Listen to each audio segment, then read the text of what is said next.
Hello students, welcome to this session.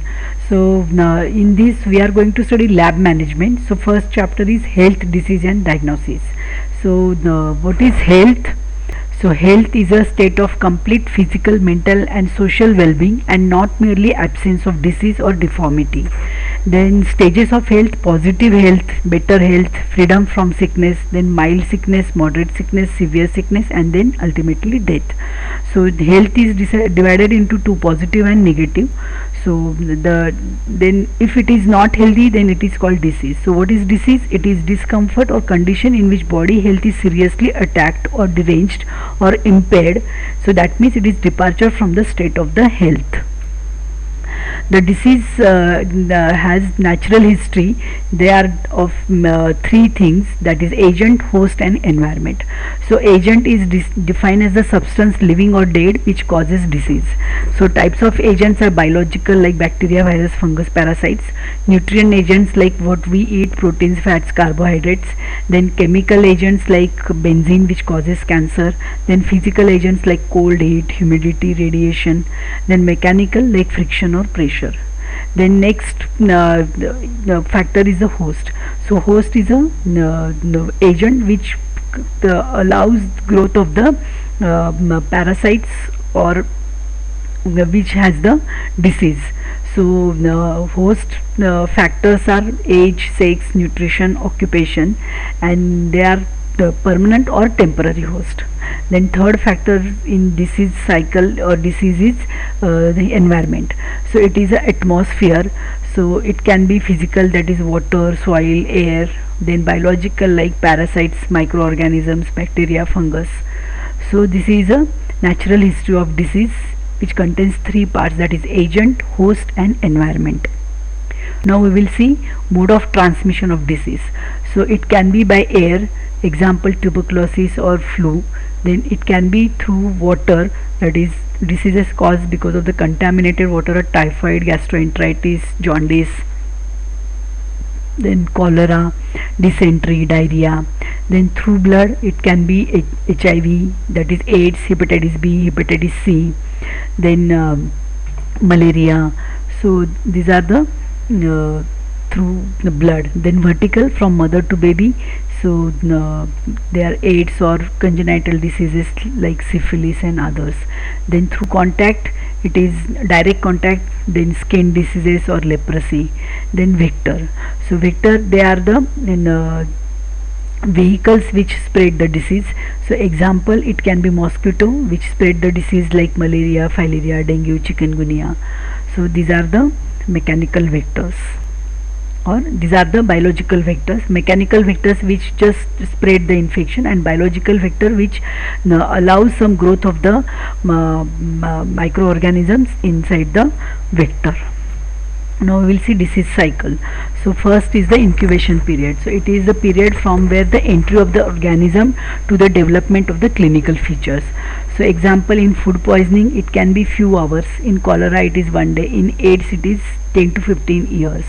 Then second stage is the prodrome. So feeling of discomfort, symptoms like weakness, low grade fever, running nose, headache. Then clinical features of that disease, example tuberculosis. So in tuberculosis there will be sputum production with cough and then evening rise temperature, loss of body weight.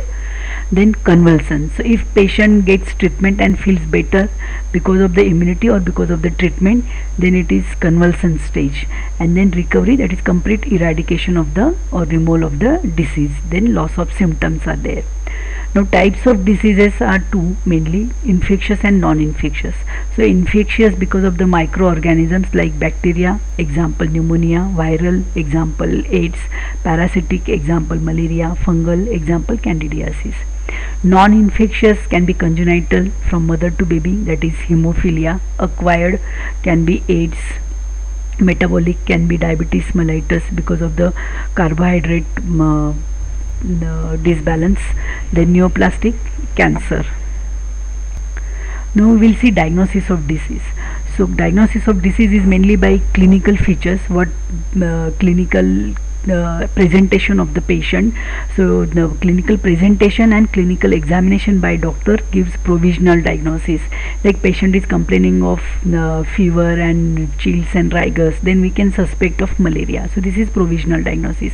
Then that provisional diagnosis is confirmed by doing some investigations like peripheral blood smear for malaria, and then if we see ring form, Sijont form of either Vivax or falciparum, then it is confirmatory diagnosis. So investigations like blood, urine, stools, sputum samples are checked, and then the diagnosis is given. It is called as confirmatory diagnosis. Or sometimes the diagnosis may be given by radiological investigations like X-ray, CT scan, sonography, MRI, or sometimes by doing small operation like biopsy.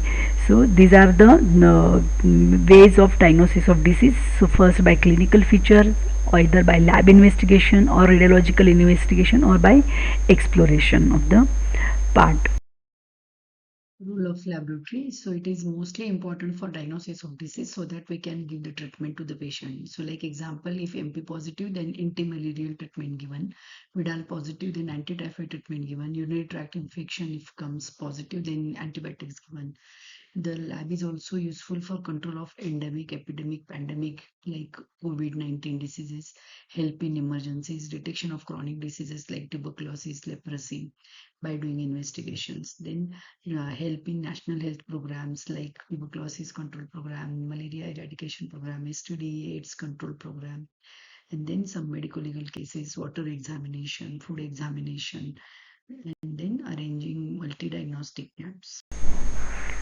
Hello students, welcome to this session. Today we are going to study urine examination. Hello students, today we will talk about guiding principles for planning hospital lab services. तर lab मॅनेजमेंटमध्ये आपल्याला पहिले लॅबचं planning करावं लागतं की आपण lab कुठे open करणार आहे. तर त्याच्यासाठी आपल्याला पहिले परमिशन लागते from the health minister, state health administration. नंतर आपल्याला फायनान्स लागतात. मग फायनान्स आपण लोन, बँक लोन किंवा प्रायव्हेट संस्था किंवा ट्रस्टीमधनं घेऊ शकतो. Then we have to decide about building where we will plan our laboratory. So it should be nearby the hospitals or nearby the population. म्हणजे पेशंट आपल्याकडे येऊ शकतात आणि मग आपण रिपोर्टिंग लवकर देऊ शकतो. Place is selected depends on the factors like population of area, education of people, number of doctors in area, number of laboratories in area. म्हणजे पॉप्युलेशन कसं आहे, म्हणजे ते जर पॉप्युलेशन एज्युकेटेड असेल तर ते आपल्याकडे इन्व्हेस्टिगेशन करायला येतील, म्हणजे त्यांना इन्व्हेस्टिगेशन समजतं. जर नंबर ऑफ डॉक्टर्स जास्त असतील त्या एरियामध्ये, म्हणजे मग ते पेशंटला इन्व्हेस्टिगेशन करायला सांगणार आणि मग ते आपल्याकडे येऊ शकतात.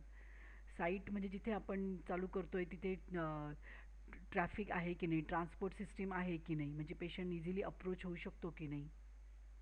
We have to plan according to the qualification of doctors. म्हणजे जर जनरल प्रॅक्टिशनर असेल तर त्यांचे इन्व्हेस्टिगेशन कमी निघतात, आणि जर स्पेशलिस्ट डॉक्टर्स असेल तर त्यांचे इन्व्हेस्टिगेशन जास्त निघतात. मग हॉर्मोन एसे, वेस्टर्न ब्लॉट असे वेगवेगळे इन्व्हेस्टिगेशन निघू शकतात.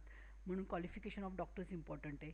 मग स्टाफ, मग जर मोर नंबर ऑफ पेशंट्स असेल तर मोर नंबर ऑफ इन्व्हेस्टिगेशन्स येतील, आणि मग त्याच्यामध्ये आपल्याला मोर नंबर ऑफ स्टाफ पाहिजे. मग मेन आपल्याला pathologist, lab assistant, senior technician, junior technicians, म्हणजे जे आपल्याला वेगवेगळे रिपोर्टिंगमध्ये हेल्प करून आपल्याला फायनल रिपोर्ट आपल्याला टाईमवर देऊ शकतो आपण पेशंटला. मग त्याप्रमाणे आपल्याला स्टाफ पाहिजे. थँक्यू. मग आपण इन्स्ट्रुमेंट्स कसे ठेवणार, तर मग जे मिनिमम रिक्वायर्ड इन्स्ट्रुमेंट्स आहेत, जे microscope, incubator, hot oven, refrigerator जे आपल्याला सॅम्पल ठेवायला लागतं, कॅलरीमीटर आपल्याला बायोकेमिकल टेस्टिंगसाठी लागतं, सेंट्रिफ्यूज आपल्याला प्लाझ्मा, सिरम किंवा युरिन सेपरेट करायला लागतं, टायपरायटर किंवा कॉम्प्युटर आपल्याला रिपोर्ट्स द्यायला लागतं, biochemistry analyser with auto pipette, cell counter की ज्याच्यामुळे ऑटोमेटेड रिपोर्ट्स फास्ट येतात, ग्लासवेअर्स वेगवेगळे म्हणजे slides, test tubes, cover slips, Pasteur pipettes, haemoglobinometer, haemocytometer, म्हणजे आपल्याला कुठल्या प्रकारच्या टेस्ट करायच्या आहे त्याप्रमाणे आपल्याला सेंट्रिफ्यूज ट्यूब, तर ग्लासवेअर्स लागणार. मग reagents according to the investigations, म्हणजे आपल्याला blood group, haemoglobin, CBC, total count, तर ह्याचे सगळ्यांचे जे लागणारे रिएजंट्स आहे मग ते, किंवा मग वेगवेगळ्या biochemical kits like glucose, bilirubin, AGPT, cholesterol, तर असे हे सगळे आपल्याला रिएजंट्स पण इन्व्हेस्टिगेशनप्रमाणे घ्यावे लागतात. किंवा आता रॅपिड टेस्ट आल्या सगळ्या, malaria, dengue, hepatitis B, hepatitis C, HIV, मग त्या आपल्याला सगळ्या ठेवाव्या लागतील. So these are the basic requirements for the planning of the laboratory. Hello students, today we will talk about sections of hospital laboratory. त्याच्यामध्ये आपण डिफरंट सेक्शन्स असतात जसे haematology, clinical pathology, biochemistry, microbiology, serology, histopathology, cytology, blood bank. तर त्याचे different सेक्शन्समध्ये आपण वेगवेगळे investigations करतो. So this is phlebotomy area. In that we can do venous blood collection, arterial blood collection or capillary collection, and then we can make smear of the slides, and then we can send it to the concerned department. In this you can see sections of laboratories. Different sections are there for different investigations. Histopathology laboratory, in that we can do processing of tissues and cells. So here you can see microtome, automated tissue processor, and then all reagents required for the histopathology laboratory. In this section you can see biochemistry laboratory, where we can do all biochemistry investigations like LFT, RFT, lipid profile, or hormone assay like thyroid function test, etc. Then here you can see hematology laboratory, where we do investigations like hemoglobin, CBC, ESR, PCV, MP, RBC count, WBC count, platelet count, BTCT, etc. In microbiology laboratory we do culture and sensitivity of the samples like urine, stool, sputum, or any body fluid, pus. So here you can see this culture plate, and then on that inoculation is there of the sample on the culture plate. So in blood bank area we can do blood collection from the donors, and then different tests like grouping, cross matching, Coombs test, etc. we can do in blood bank area. Hello students, today we will see staff of the laboratory. So first is a pathologist. So he is in charge of the laboratory, and it should be MBBS plus MD pathology, or MBBS plus DPB, that is diploma pathology and bacteriology, or MBBS and DCP, that is diploma clinical pathology. So there are few responsibilities of the pathologists. So they are divided into two, that is first training the technicians, and second is giving the reports. So training the technicians for blood collection, handling the specimen carefully, giving analysis, that is report accurately on time, then maintenance of all glasswares, instruments in the laboratory, then maintenance of all the records, and disposal of the samples properly to prevent all laboratory hazards. All the samples disposed should be sent to the biomedical waste department.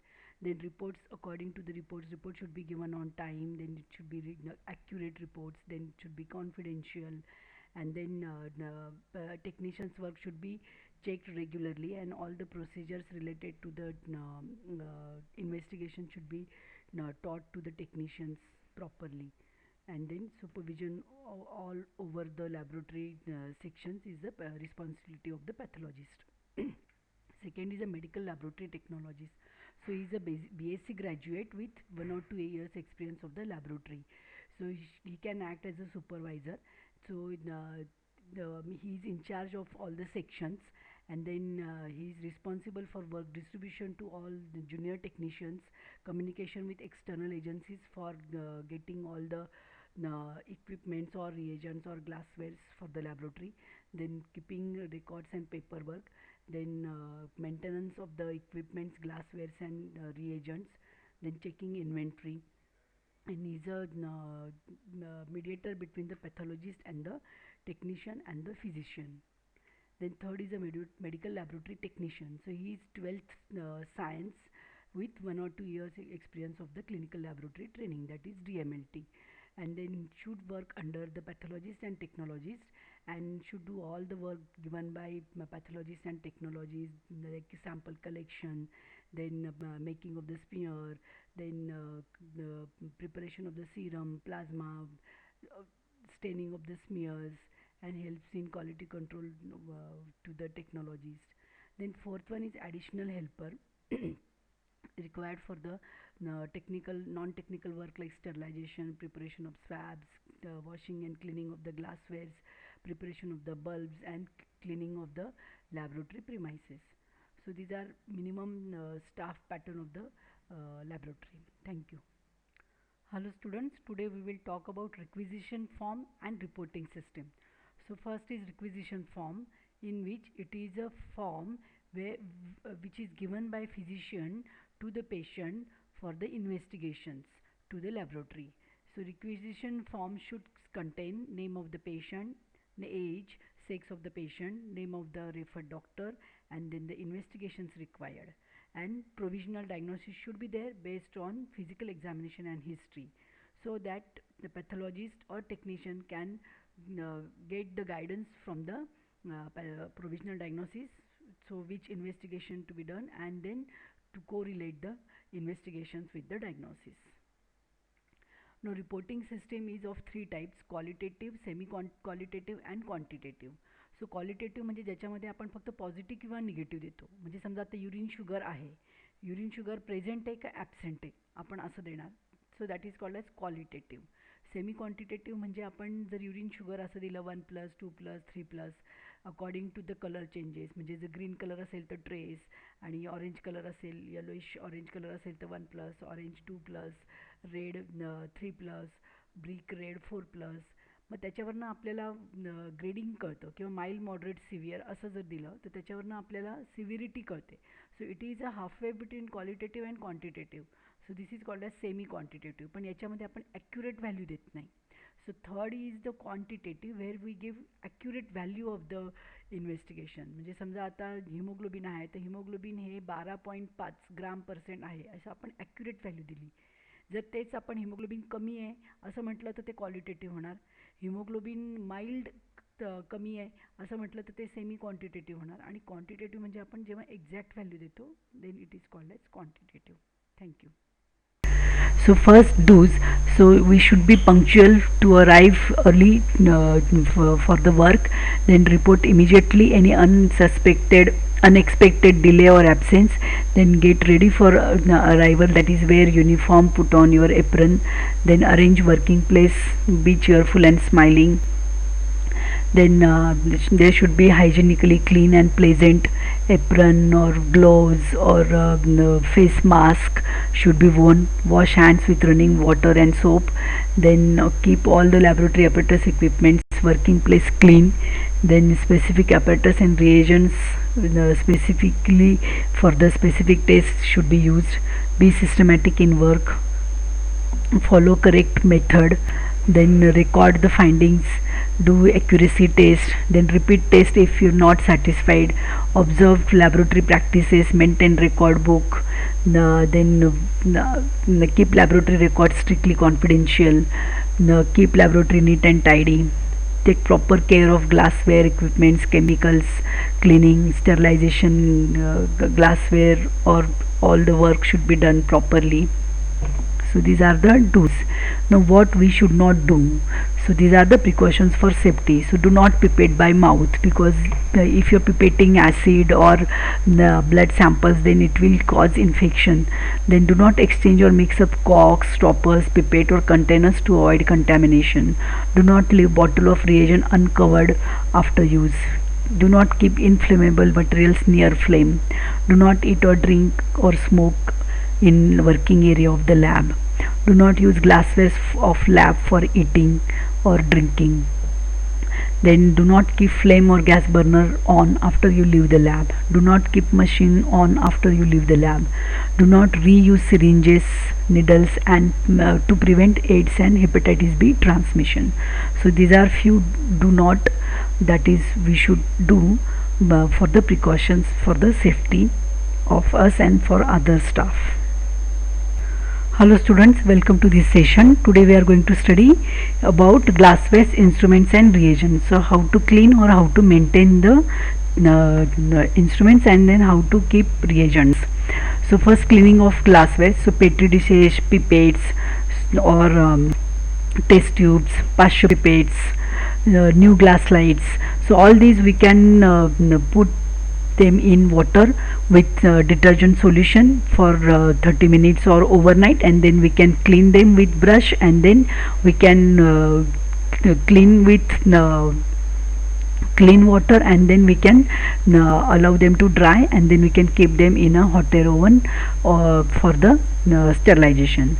Used glass slides, first we have to remove all infected material, then soak in detergent solution or boil for 30 minutes, and then we can disinfect in by putting sodium hypochlorite solution, and then we can clean with running tap water, dry and clean with cloth, and then keep in hot air oven. Now we will see care and maintenance of equipments. So first is centrifuge. So we have to use balance to when we do separation of the blood, serum or plasma, or centrifugation of the urine. Then in microscope, clean all lenses with xylene before and after use. Cover it with after the end of the day. Then incubator, you have to clean and maintain temperature 37 degrees Celsius. Hot air oven or autoclave, maintain temperature and then allow to cool, and then remove the glasswares which are kept for the sterilization inside the instrument. Refrigerator, maintain the temperature, keep door closed, keep kits and samples covered, keep water bottles to indoor to maintain the temperature. Then calorimeter, put plastic cover when not in use, and put before putting photometer on, put a cuvette filled with distilled water and use it carefully. Never put centrifuge near photometer. Water bath, again you to maintain the temperature and fill sufficiently with water. Now chemicals, they are used for the reagents, they are used for the testing all the biochemical analysis. So what precautions we have to take? So do not carry too many things by hand for transfer of corrosive materials. Then use laboratory coat and glues. No mouth pipetting. Then dispose chemicals with lots of quantity of water. For dilution, first put water and then add chemical. Then never keep these inflammable liquids near gas burner. Do not keep chemicals unlabeled. Use rubber and plastic apron and rubber gloves while handling chemicals. Do not test chemicals. So these are few things, precautions we have to take for the chemicals. Hello students, today we are going to study specimen collection, handling and disposal. So the specimen, it is a sample which is collected for the testing physically, biochemically or microscopically. The different specimens are blood, urine, stool, semen, sputum, body fluids like cerebrospinal fluid, ascitic fluid, pleural fluid, pericardial fluid, synovial fluid, gastric fluid, pus from the wound, aspiration from the swellings like lymph node, or discharge from the vagina, or histopathological samples like lymph node biopsy and other histopathological samples like appendix, lymph node or uterus.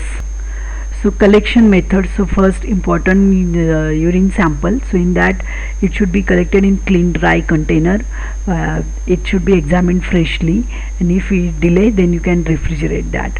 So for bacteriological examination, the sample container should be sterile, wide mouth bottle with closed tight lid, and the midstream sample should be taken. So you have to ask the patient to clean parts before urination, then discard some portion of the urine, then take middle portion of the urine into the container and then discard the last portion, because it is contaminating from the bladder, and then unnecessary normal flora will grow. So the midstream sample is required, and it should be if delayed then refrigerated, because otherwise WBCs get destroyed and the bacterial overgrowth may happen, causes contamination. Second sample is blood sample. So venous method or arterial method or prick method. So venous method, you have to take from the prominent vein by clean with spirit swab and then puncture that vein by needle, and then collect the amount of required blood in the syringe, and then withdraw needle and then put pressure, and then you can take that blood into the container. Then uses are mainly for the CBC, RBC count, peripheral blood smear, ESR, PCV, all biochemical serological testing. Then finger prick method, so you have to just clean your ring finger, then with spirit swab and then prick with needle or lancet, then collect the drops of blood required. So main uses of blood group or bleeding time, clotting time. The storage of blood, you can store in refrigerator. Platelets are stored at room temperature. In blood bank, blood is stored in refrigerator, and then depending upon the types of the anticoagulant, it can be stored, if used ACD, up to 21 days and if CPDA up to 35 days.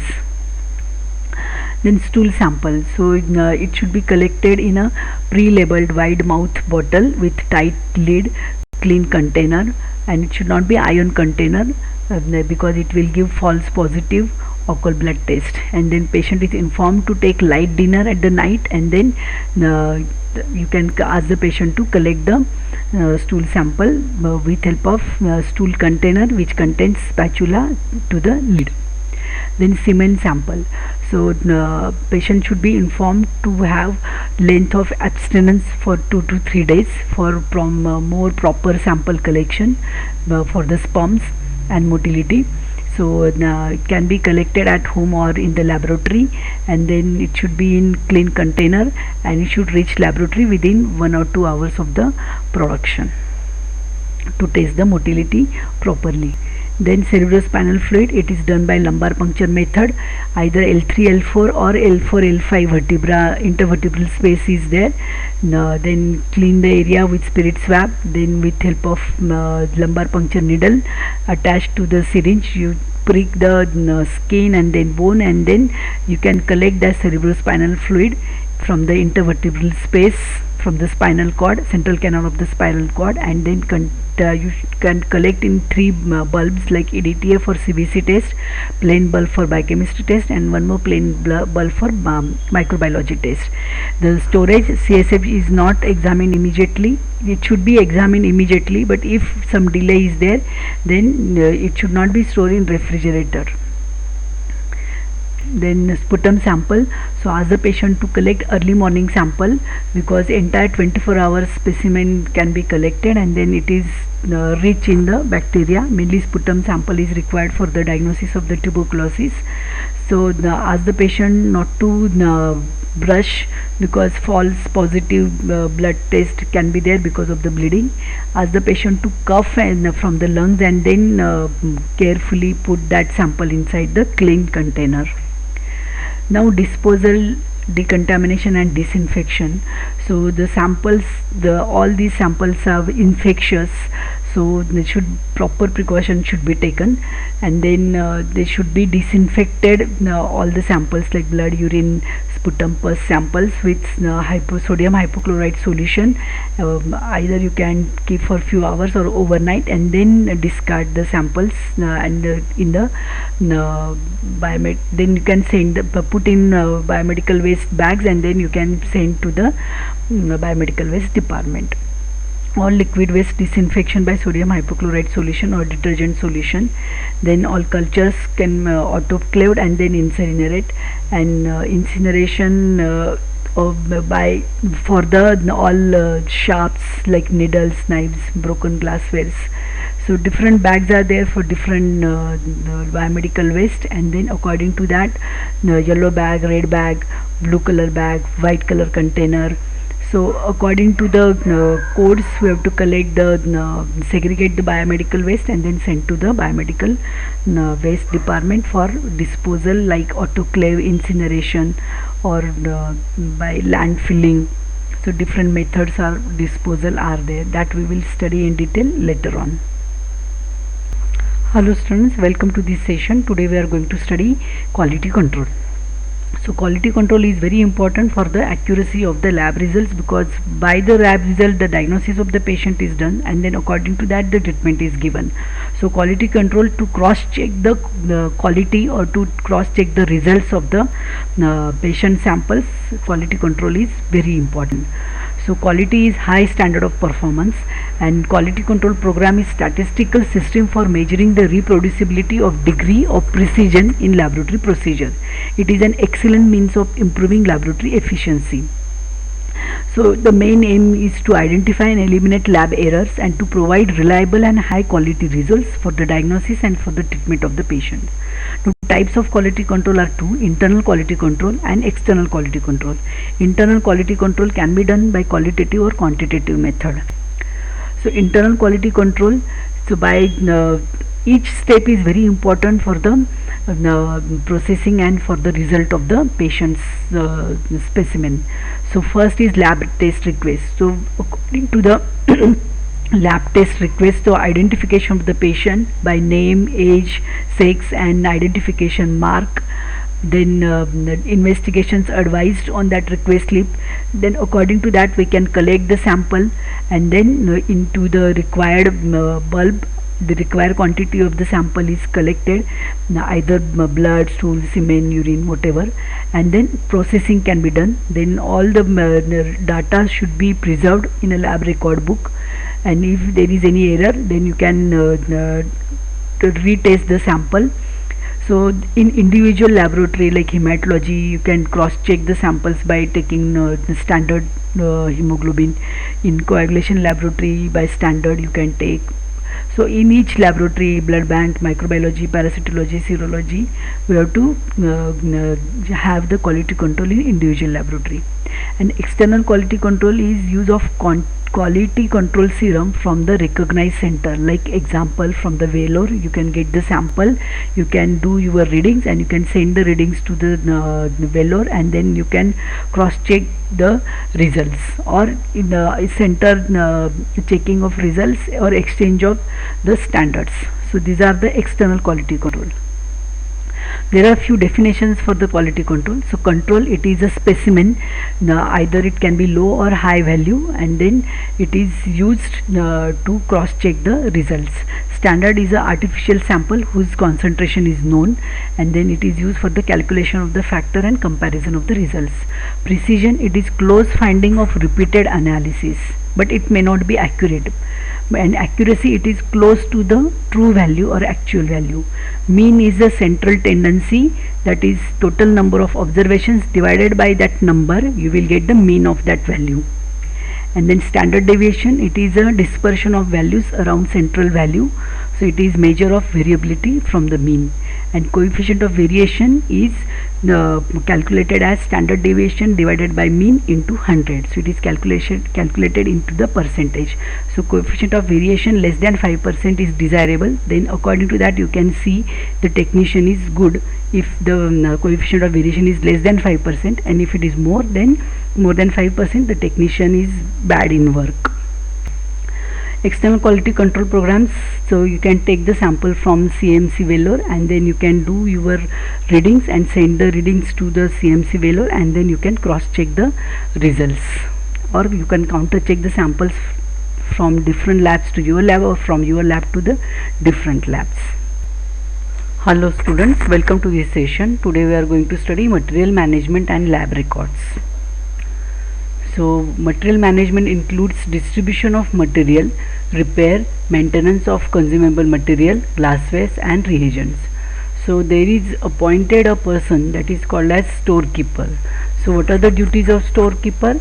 To maintain rapid turnover of materials by keeping receipt and issue voucher. Then material received first is issued first. To take proper care of material by sorting in proper container, by storing in proper container, to prevent damage or leakage of materials, to ensure proper verification of stock, to take proper care to prevent accumulation of surplus, to maintain price list of materials, to maintain register for material issue, to maintain reserve stock, to have knowledge of material present in store, to supervise security and fire services, maintain equipments, reagents, glasswares and cleanliness of the store. So storage and inventory control. So every laboratory must have adequate storage space. A separate room should be provided for storing material in large quantities.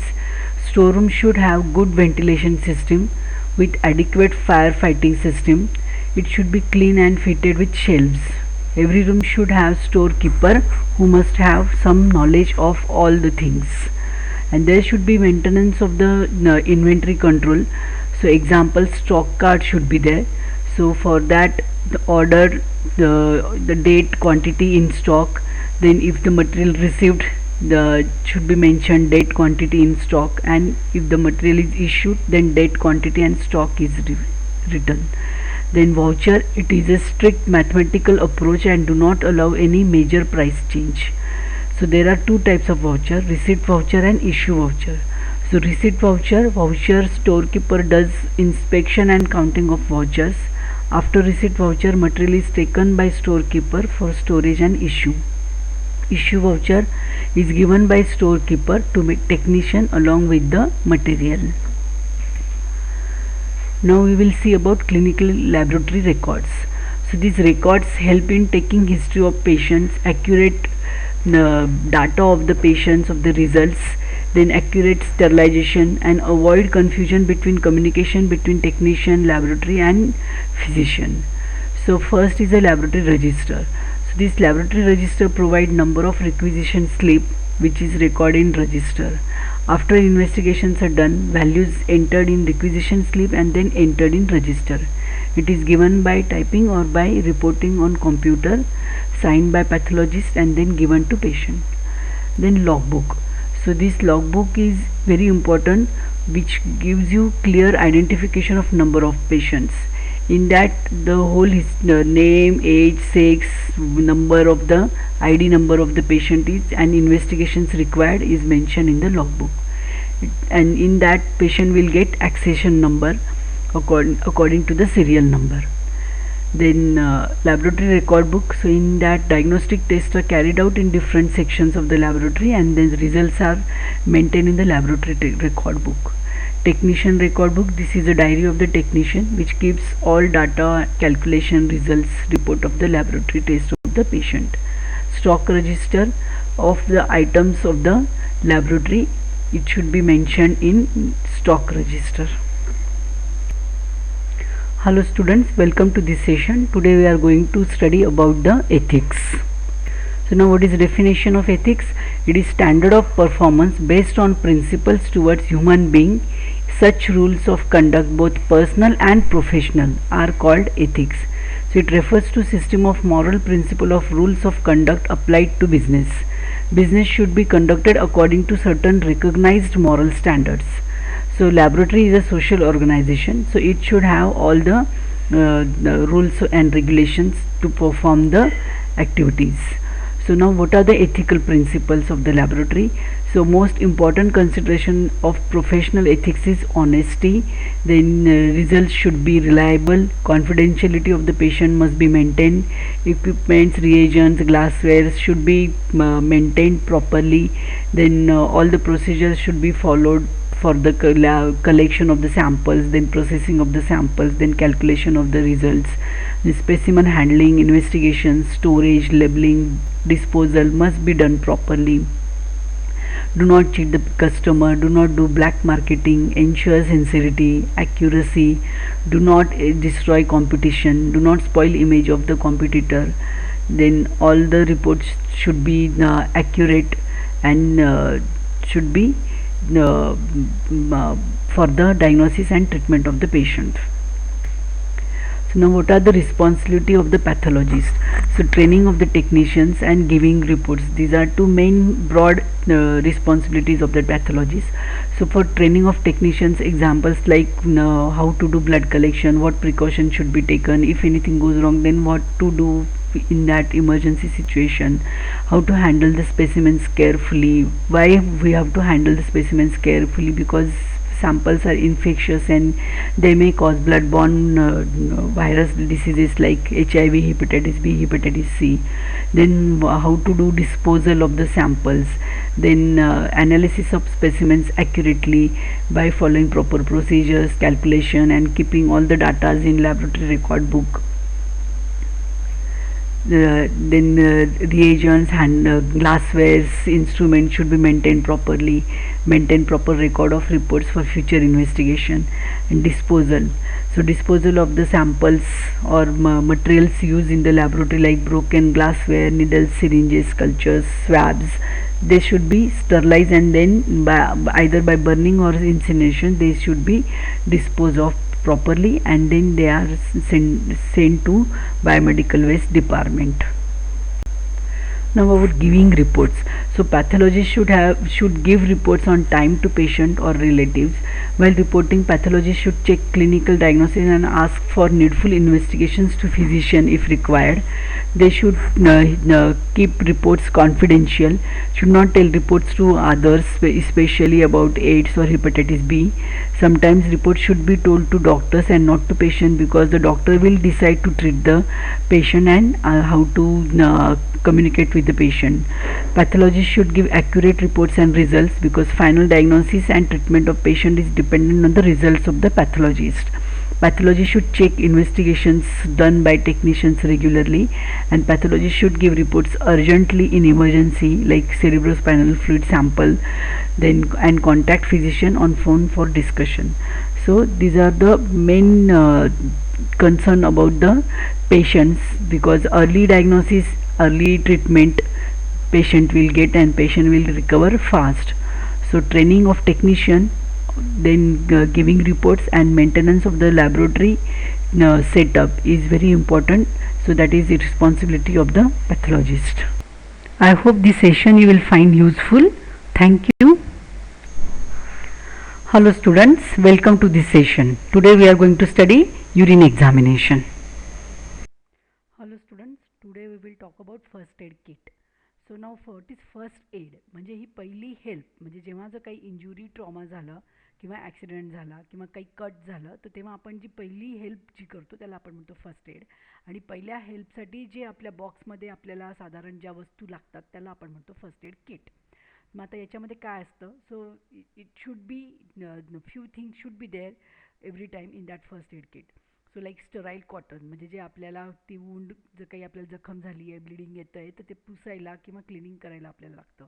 Cotton gauge, तर त्याच्यामध्ये आपल्याला cotton gauge आपण कुठलं antiseptic solution like Betadine, Dettol लावून आपण त्या वूंडला आपण clean करू शकतो. तर कॉटन गॉज किंवा मेडिसिनल ॲडव्हिजिव्ह टेप, म्हणजे आपल्याला तर कॉटन गॉज किंवा बँडेज लावून जेव्हा आपल्याला ती पट्टी चिटकवायची आहे तेव्हा त्याला आपल्याला ॲडिझिव्ह टेप लागतो. किंवा मग रोलर बँडेज, म्हणजे ते आपल्याला जर प्रेशर बँडेज द्यायचं आहे आणि ते आपल्याला बँडेज करायचं आहे, म्हणजे ते कव्हर करायची होऊन, तर तेव्हा आपल्याला रोलर बँडेज लागतो.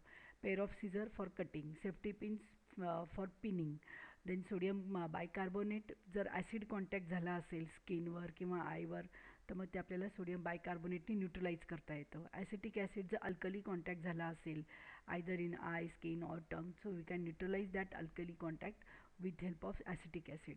बोरिक ॲसिड, जर आपल्याला अल्कली कॉन्टॅक्ट झाला असेल तर आपण ते न्यूट्रलाइज करू शकतो. किंवा सोप सोल्युशन, मग एखादी आपल्याला वूंडमध्ये जर रस्त्यावर कुठलं जखम झाली ॲक्सिडेंटमध्ये तर ती वूंड त्याच्यामधली सगळी डर्ट आणि सगळी वाळू माती क्लीन करायला आपल्याला सोप सोल्युशन लागतं.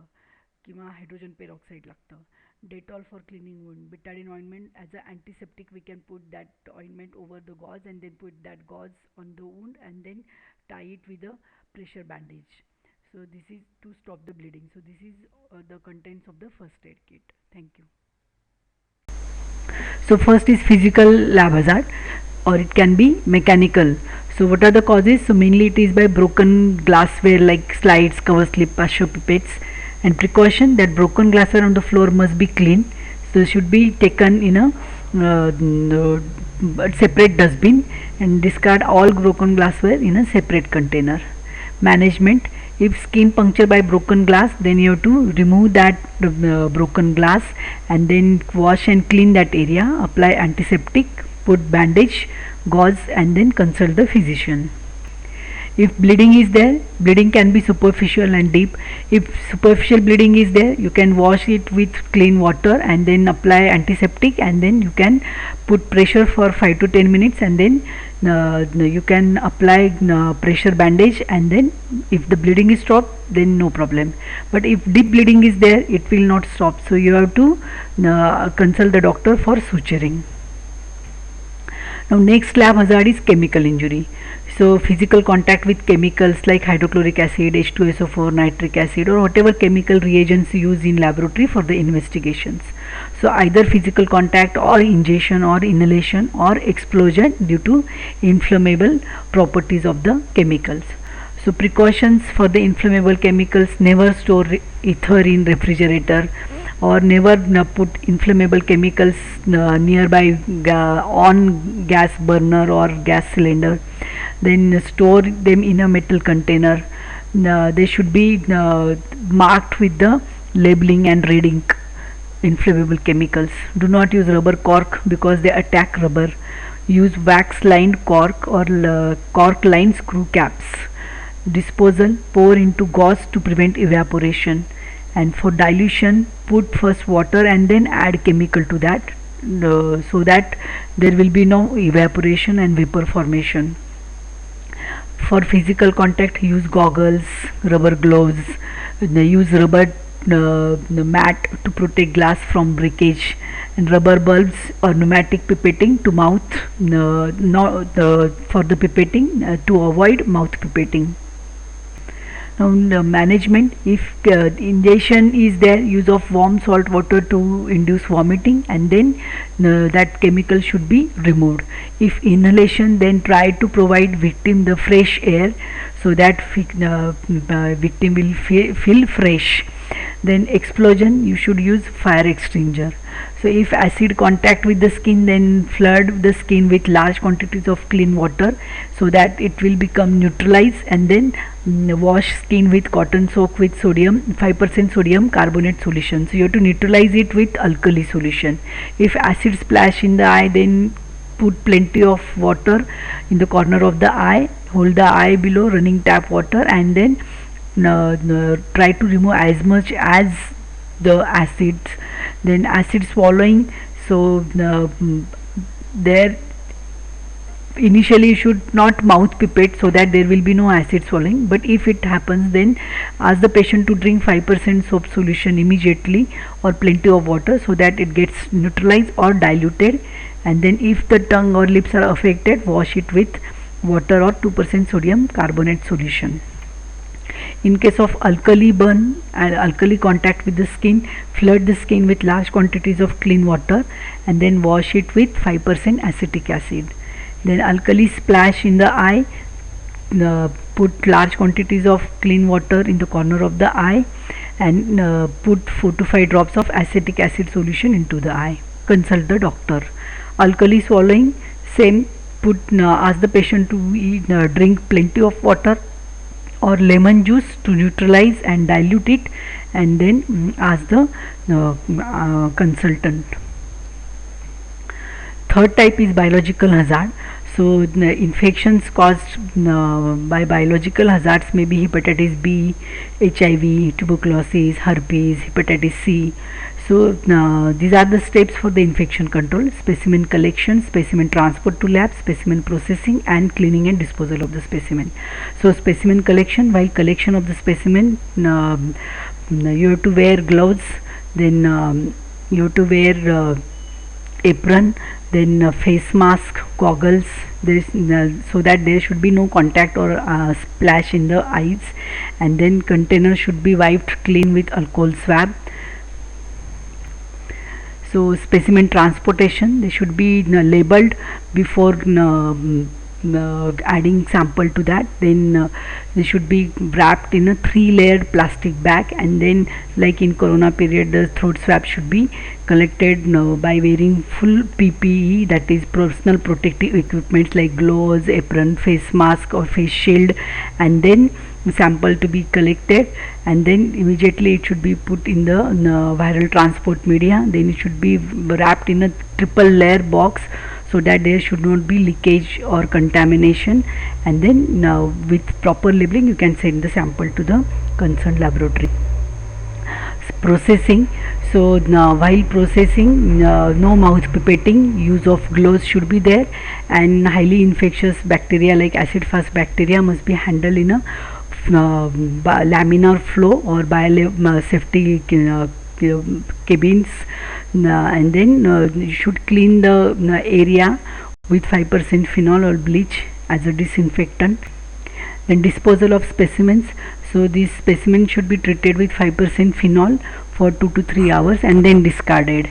Or the sculpture plate should be autoclaved for 30 minutes at 160 degrees Celsius, or these never be disposed before disinfection. Solid waste that can burn are incinerated or covered with water and sterilized. Sputum specimens from suspected tuberculosis cases must be autoclaved for 40 minutes along with the container before discarding the materials in the biomedical waste.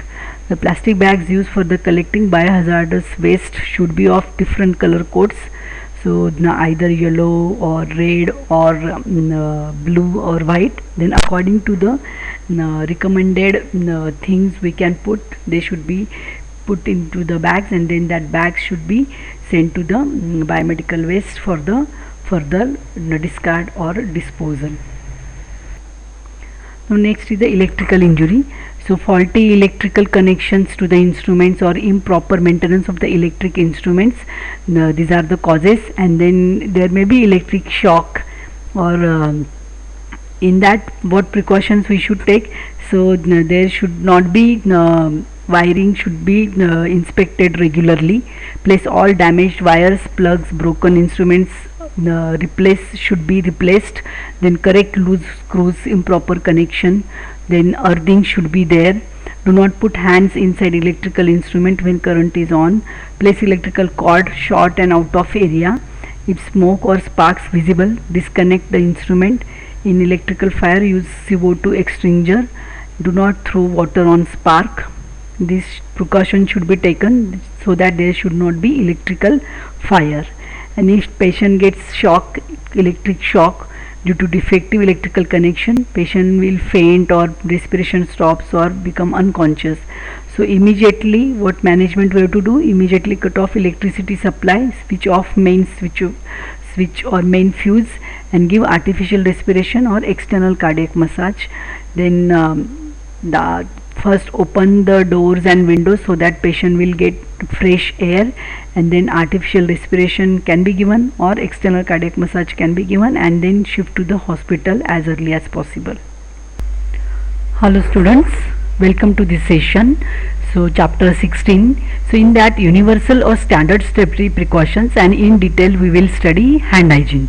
So in universal standard safety precautions, what are these and what are the components of that, like hand hygiene, biomedical waste management, protective equipments, injection safety and all. So these components we will see, and we will see hand hygiene in detail. So first, universal safety precautions. So these are a set of infection control practices used to prevent transmission of diseases that can be acquired by contact with blood or body fluids with non-intact skin or mucous membranes.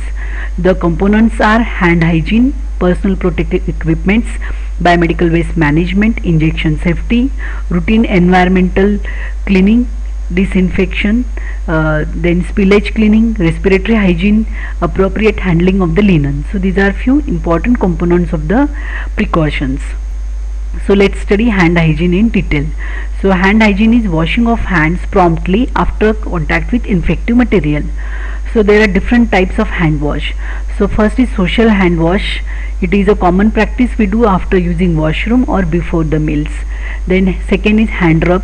So here it is a use of alcohol based sanitizer. Then hand wash. So it is when the hands are spoiled, so that time we use antimicrobial soap, or then ordinary soap if the antimicrobial soap is not available. And then duration of this is longer than the hand rub, that is 40 to 60 seconds.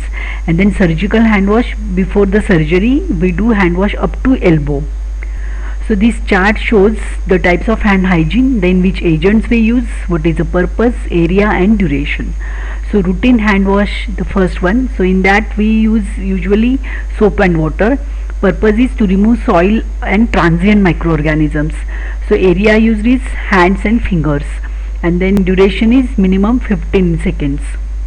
Antiseptic hand wash. So here we use water and soap. Antimicrobial soap can be composed of chlorhexidine, iodine, iodophore, chloroxylenol.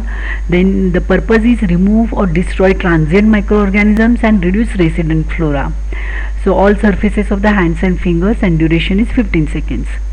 Antiseptic hand rub. So it is alcohol based hand rub, that is sanitizer. So it remove or destroy transient microorganisms and reduce resident flora.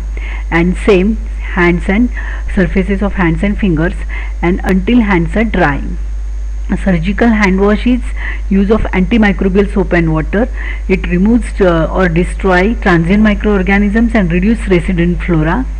The area mainly it is different. So here it is surfaces of hands, fingers and up to elbow, forearm. So duration is longer, minimum is 2 to 6 minutes. So here you can see the steps of hand wash. So here for the hand rub, when we are using alcohol based sanitizer, so total steps are 7, and for hand wash when we are using water and soap water, then it is, or liquid soap, then it is total steps are 10. So first you have to apply hand rub or liquid soap or soap. Then in step 2 you have to rub palm to palm. Then in step 3 back of the palm both the sides. Then step 4 between web spaces of the fingers. Then step 5 back of the finger on the palms both sides. Then thumb in rotational movement both the sides. Then step 7 you have to scrub your nails on the palms both sides, and then this is for the hand rub. So for the hand wash, now you have to rinse hands with water, then dry with single use paper towel or tissue paper, and then close the tap with elbow if the handle is there, or with the tissue paper, and then let it dry. So after use of tissue paper. So these are the steps. So first 1 to 7 steps are for hand rubs, and 1 to 10 steps are for the hand wash.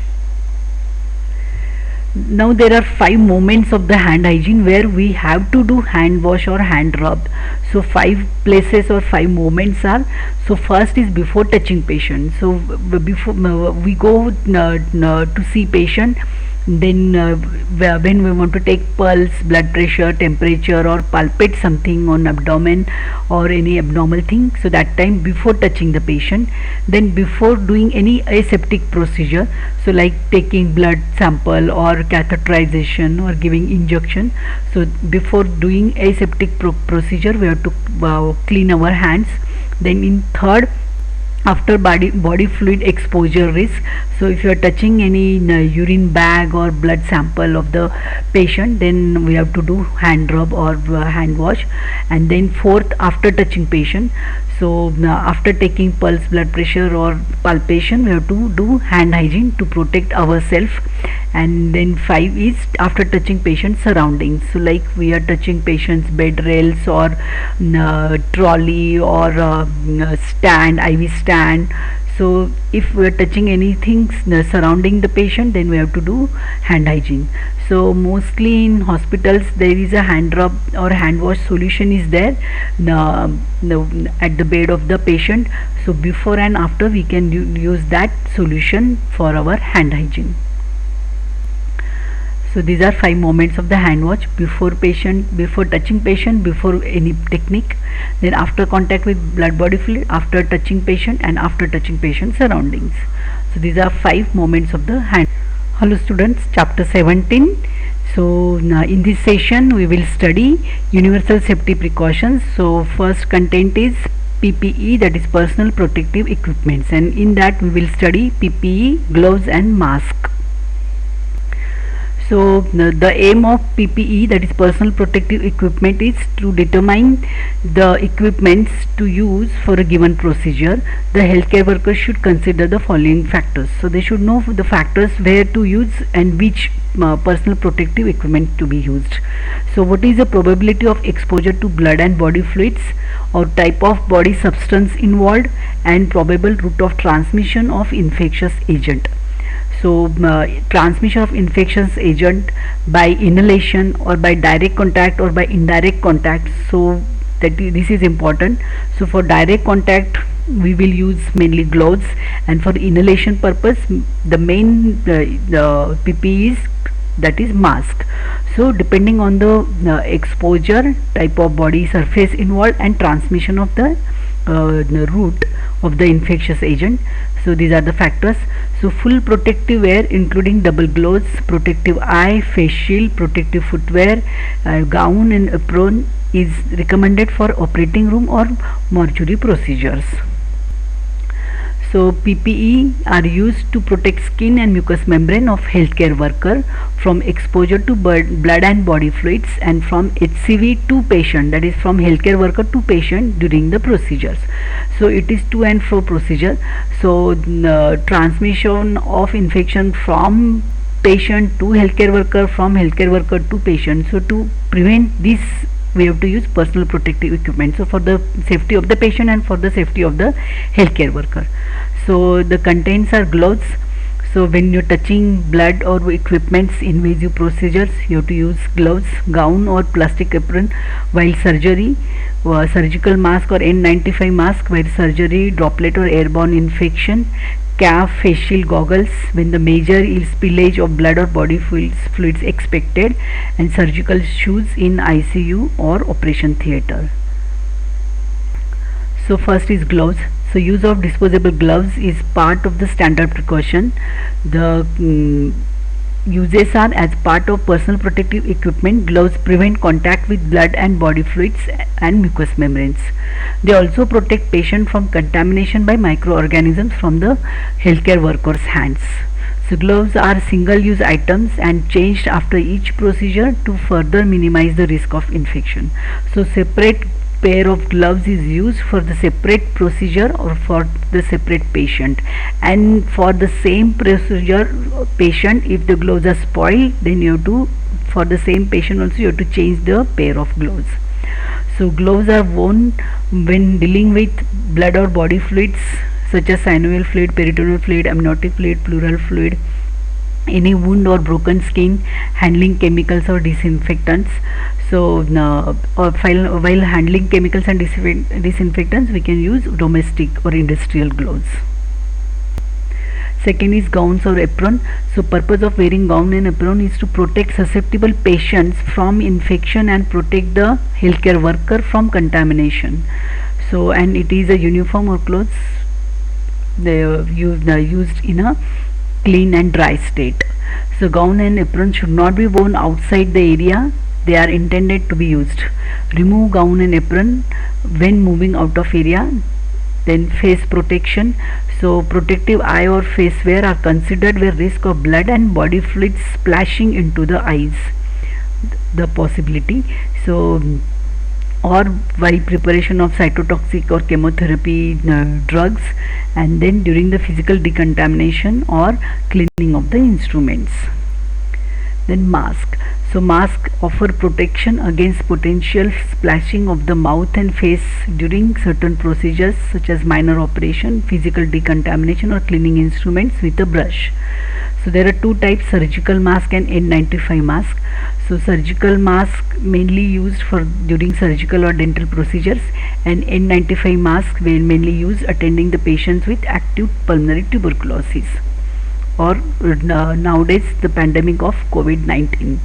So now what are the precautions? So they should be fitted and worn according to the instructions, not touched by hand while being worn. Then cover both mouth and nose, should be removed as soon as possible if they become moist or spoiled, and removed by touching the straps, not by touching the mask. And then hand hygiene should be there after removing the mask. Shoe cover before entering the ICU, operating theatre, dialysis or CSSD room. Then protective footwear. Again, footwear is also important to protect legs from the sharp injury. Then head cap covers the hair of the healthcare provider in order to prevent the contamination of sterile high risk areas. So here you can see these personal protective equipments used by this person. So eye protection, then face mask, gown, and then shoe cover. So now how to wear that? It is called as donning of the PPE. So wearing of PPE is called donning, and removing of the PPE is called doffing. So the main sequence for donning is first to wear gown, then mask, then goggle or face shield, and then in the last gloves. Doffing, so while removing, first you have to remove the gloves because they are soiled. So first you have to remove the gloves, then goggle or face shield, then gown, and then in the last mask. So in this picture you can see the steps of donning and doffing. So donning for the gown or for the using, so first you have to insert your hands inside the hands of the gown, and then wear, and then pull the gown over your head, and then tie the back at the waist. While doffing, you have to pull the gown forward with both hands, breaking away from the back, neck and waist. Then pulled away from the body and then roll into a ball, and then you to dispose of in a disposal bin. The rational use of gloves. So how to wear gloves? So first you have to use your dominant hand, then with help of first hand hygiene is important. After that dry your hands and then put your one dominant hand inside the one glove, then with help of second glove you can use with the gloved hand, and then use the another hand, then insert and then wear it properly. So now while removing, pinch and hold the outside of the glove near the wrist area, then away from the wrist, turning the glove inside out, then roll it in a gloved hand. Then in fourth step you have to put your ungloved hand inside the gloved hand with help of fingers. Do not touch the outer surface of the glove, because now your next other hand is ungloved. Then peel downwards away from the wrist, turning the glove inside out, and then continue to pull the glove down and over the inside out glove being held in your gloved hand. So the one first glove you have to put inside the another glove and then put it in a bin, and then hand hygiene. Now how to wear mask. So in mask, in this picture you can see these total 6 steps. So how to wear a mask? So first you have to do hand hygiene, then wear mask by holding straps, then pinch to ensure no gaps are left, and then secure properly underneath your chin and then over the nose tightly. How to remove mask? Wash hands thoroughly, remove mask by holding the strap, then discard single use mask, wash your hands again. Hello students, today we will see biomedical waste. So its definition, rules of 2016, the types of biomedical waste and its hazards associated with the biomedical waste. So according to Biomedical Waste Rule 2016 of India, biomedical waste defined as waste that are generated during laboratory diagnosis or treatment or immunization of human being or animal, or in research activities or in production of biologicals. So that is called biomedical waste according to the rules of 2016 of India. Now, aim of waste management: to prevent harm resulting from waste, to minimize its volume, to retrieve reusable materials from the waste, then to ensure safe and economical disposal methods, and last to protect health and well-being of patients, staff and public. So what are the steps for this waste management? So first is the reduction. So proper planning so that the waste volume should not increase. So main first step is the reduction of the biomedical waste. Then after that, whatever waste is covered, so you have to recover that. So reuse. So proper planning of the reuse of the waste produced. Then segregation. So at the point of generation, the waste should be segregated into different color coded bags.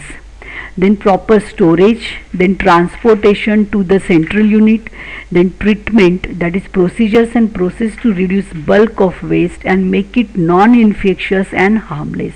So these are the steps of waste management.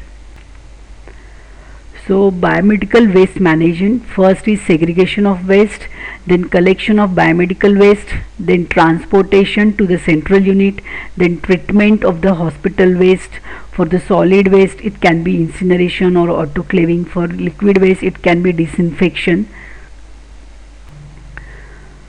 So there may be health hazards like psychological stress, infectious or diseases, or injuries, cancer, genetic mutation, birth defects, poisoning. So all these are associated with the hazards of the.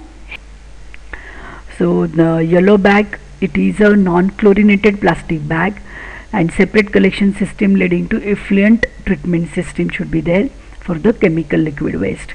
So this yellow bag contains human anatomical waste, expired discarded medicines, then chemical waste, microbiology and biotechnical clinical lab waste material. And treatment or disposal method is the incineration, plasma pyrolysis or deep burial. Then red color bag, it is non-chlorinated plastic bag or container, and here mainly it is recyclable contaminated material is there, like tubings, bottles, IV sets, tubes, catheters, urine bags, syringes without needles and glues. So the treatment method or disposal method, it can be autoclave, microwave, hydro processing or recycling, and then to the landfill.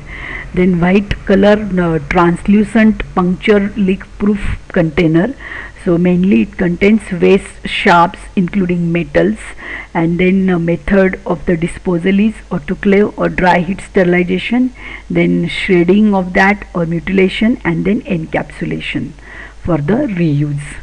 Then blue color contains, it is a cardboard box with blue colored marking. So type of waste, mainly it is broken glass waste, slides, cover slips or pipettes or ampules without medicines. And then treatment, it can be disinfection, autoclave, microwave, and then recycling should be done. So there are steps we already saw. So first is segregation, then transport to site of temporary storage, and then final disposal. So segregation, the staff is provided with personal protective equipments. Then segregation is done at source where the waste is generated. Then color coded waste bags are placed in bins in all patient care areas. Labeling of all the bags with pre-designated labels with information including hospital name, patient care, unit name and date is done before use of bags. So transportation, waste from various patient care areas is removed twice a day or more frequently if necessary. All bags are tied at the mouth to avoid spillage during transport. Avoid the transport of too many bags at one time. Avoid contact of the bag with the body of personnel. Mixing of segregated waste should never be done, and biomedical waste bags should be sent to disposal when it is 3/4 fill. So these are all the points to be considered while transportation of the waste. Now disposal methods. So first is chemical disposal, chemical disinfection. So for sputum, pus samples or body fluids, blood, urine, stool, all they are done by chemical disinfection. So 1 to 2% sodium hypochlorite solution is used for the chemical disinfection. Then deep burial. So material after disinfection put into deep trenches covered with lime and filled with soil. So this is mainly done for sharps. Incineration. Solid infectious waste, anatomical waste under high heat converted into ash. So incineration is done by using high heat, that is burning, and then it is converted into ash. The disadvantage of this incineration is for the plastic, because of the plastic they under high heat they give form black smoke. So that is carbon monoxide production, and that is injurious to the health. So plastic items should not be incinerated. Then autoclaving can be done for infectious waste. Then microwave for small volume infectious waste. Then ETP, effluent treatment plant. So liquid waste treated with disinfectant. So liquid waste which is generated in the hospital, it is treated with the disinfectant, and then neutralization is done and then flushed into the sewer system. So that is ETP, effluent treatment plant. And then mechanical pressure shredder. So all glass waste or plastic waste should be mechanically broken down into small pieces, and then they can be reused. So liquid waste pre-treatment should be done 1 to 2% sodium hypochlorite used, and then ETP plant to remove suspended solids and organic matter, and then drainage system of hospital should be connected with ETP and outlet of ETT connected with the municipal drainage. So this is these are the disposal methods. Solid waste management, so composting by microorganisms and vermicomposting by earthworms, or landfilling for disposal of non-biodegradable waste. Sanitary landfill, open backyard, but it is not acceptable, and recycling can be done. So biodegradable waste degraded by microorganism into simple compost, example paper or food material. Non-biodegradable waste non-degraded by microorganism, example plastic, aluminum cans, so they are recyclable. Let's study injection safety. What do we mean by exposure? So it is exposure to the blood or body fluids because of the injury by injections or catheters or any sharp object like scalpel or forceps. So in post exposure management there are few steps. So first step is first aid. So then second is report to designated nodal center. Third is take first dose of PEP for HIV. Then lab testing for bloodborne viruses. Then decision on PEP for HIV and hepatitis B. Documentation and recording of exposure. Informed consent and counseling. Follow-up testing and precautions during follow-up period. So let's see one by one. So first is first aid. So what to be done and what to not to do. So first in do's, so for sharp injury, immediately wash the wound and surrounding skin with soap and water followed by thorough rinse. For splash, irrigate the site thoroughly with water at least for 5 minutes. In do not panic, do not place the pricked finger into the mouth, do not squeeze blood from the wound, do not use antiseptics and detergents. Second is report immediately to the designated nodal center. So report to the duty casualty medical officer CMO. Then evaluation of exposure risk. Provide PEP, that is antiretroviral therapy for HIV, for hepatitis B virus vaccine or immunoglobulin. Then facilitate laboratory testing for hepatitis B, HCV and HIV. Then maintain the record of needle stick injury. Then fourth is testing for blood-borne viruses, done for both healthcare worker and for the patient, that is source. It should be done by rapid methods. The tests done are anti-HIV antibody detection by tri-dot method usually, then hepatitis B antigen detection test, then anti-HCV antibody detection. Anti-HBs antibody is done for healthcare worker if previously vaccinated. Then decision on post-exposure prophylaxis. So for HIV, it depends on the type of exposure, like mild, moderate, severe, and HIV status of the source. And for hepatitis B, it depends on the hepatitis B vaccination status and protective antibody titer of healthcare worker and hepatitis antigen status, positive or negative, of the source.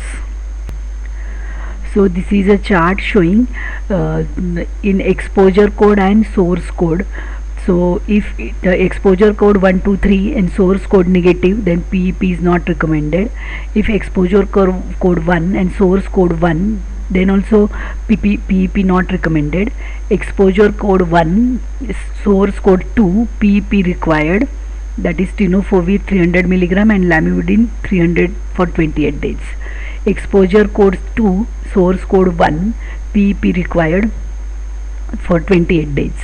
Exposure code 2 and source code 2, PEP required, tenofovir 300, lamivudine 300 for 28 days. Exposure code 3, source code 1 or 2, PEP required. Exposure code 2 or 3 and source code unknown, PEP required. For hepatitis B, if healthcare worker has taken 3 doses, then it is not required.